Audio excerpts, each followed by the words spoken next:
කපිල මොනවද ඔය මල්ලේ? හාමුදුරුවනේ හිමේ අලුව කැට වගේක් හැදුවා ගෙදර ගිලම්පසට කියලා පන්සලට ගෙනාවා.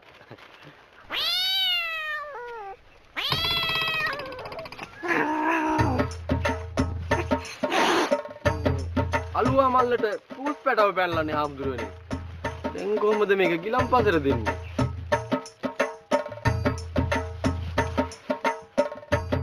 කපිල ඔය අලුව කැට් එක මග දාන්න නැතුව ගෙදරම ගෙන යන්න ඕනේ ඈ.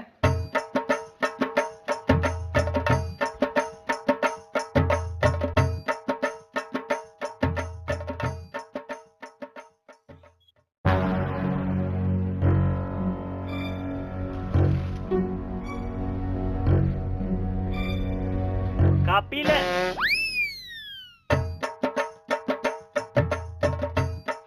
කපිල කුජීතයි නේද ඈ කුජීතයි නේද මේ දායකයන්ගේ බාට හොරකම් කරන එක? අවුදු උපාසක මහත්තයා බාට හොරකම් කරේ. මේ බලන්න මේවා මේ මිනිස්සු දාලා තියෙන දේ තැන් තැන් වල මම හැදුවේ මේ ටික මේ පිළිවෙලට අවරන්නනේ මම හැදුවේ. මම මෝඩේද්ද කපිල? මම මෝඩේද්ද කපිල? දන්නේ නැහැ. හොරකම යන කාලකන් යවලම් බල්ලා කියලා මම බනීවි කපිල වෙන්නේ කොහේ හරි හිටියානම් මේක පන්සල කපිල. ඈ මේ ඉදල ඔස්සලා ගහනම් මැරලා වැටෙන්න කියලා පියාවි මම වෙන්නේ කොහේ හරි හිටියානම් කපිල. මේක පන්සල. පන්සල. මොනාද ඔය මල්ලේ? මොනාද? අලුවා වගේ. පන්සලේ තියෙන සීසතම ගෙදර අරයි යන්න එපා කපිල.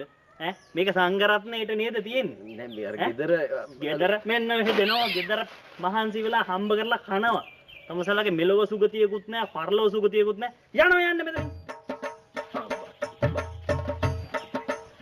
එලොවට කුසල කර්මයක් කරගන්නෙත් නෑ මෙලොවට කුසල කර්මයක් කරගන්නෙත් නෑ. අනේ මන් දන්නේ නෑ කපිල. ඈ මේ ලෞකික ලෝකෙන් මිදලා මේ අපි මේ අපේ සීලෙවත් අපිට රැකගෙන ඉන්න දෙන්නේ නැති හැටිය. අලුවා කිව්වා නේද?